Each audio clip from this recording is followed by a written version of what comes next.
The Waxwork Dummy of London. Hanna and Amanda were scurrying about the Waxwork Museum when a man clad in a business suit looked to slow them down. He told them that they needed to think about what they were doing and where they were.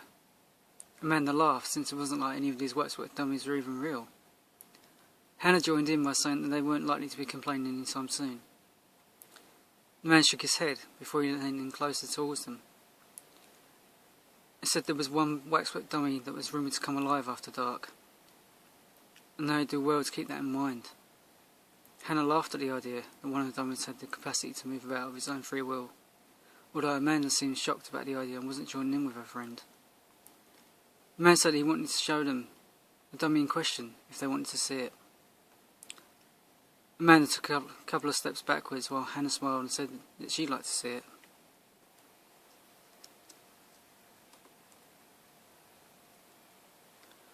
Hanna checked back over her shoulder and she was about to investigate this apparent real dummy. But Amanda shook her head to show that she was on her own here. Hanna and the man walked off to see the real dummy while Amanda stood rooted to the ground. A few minutes passed by before Amanda regained her composure and was looking for her friend, similarly now ready to see this real dummy for herself. It was while she was looking for her friend she started to panic, since there wasn't the slightest sign of a friend or the man that had shown her to the dummy. A police officer stood close by, and he walked over towards her, so she could see that there was some sort of panic about her. He asked her what had happened, and the man explained everything to him, with the police officer looking worried about the disclosure. Together they went looking for them, and right at the end of the last hallway they found a dummy that was often rumored to come alive. The police officer laughed nervously as they viewed the dummy, but Amanda wasn't laughing, or even remotely amused, since this dummy was almost identical to the man in the business suit that challenged them into looking at the dummy that was about to come alive.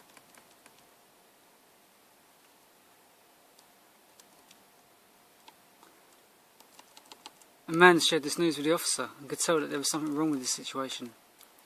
A woman who worked in the building made her way over towards them to see what all the fuss was about. The police officer explained everything to her, along with the fact that this man had been in the company of Amanda's friend Hanna. The woman shook her head and said she wasn't the first person who had been spoken to by the dummy, but the other people who had come into contact with it had all previously disappeared. Amanda struck on the idea and felt that if they viewed some camera footage, they could see where her friend was. The woman agreed, and along with the police officer they made their way into the office, where the footage was found. The footage showed Amanda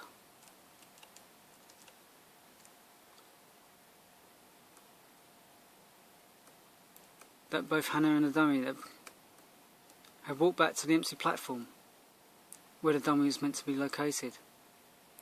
Hanna told the dummy it was empty. The dummy said that they could soon fix that, and he challenged him to stand on the podium with him. The moment this happened, they both became completely still and didn't move again. Amanda wanted to know what happened to Hanna after that, because if she'd been turned into a dummy, then she would have still been alive when they arrived. The woman took a deep sigh and said that since she'd gone off with the dummy of her own free will, they made her his by design. When he challenged her to get on the podium, she disappeared, because she was never meant to be there in the first place.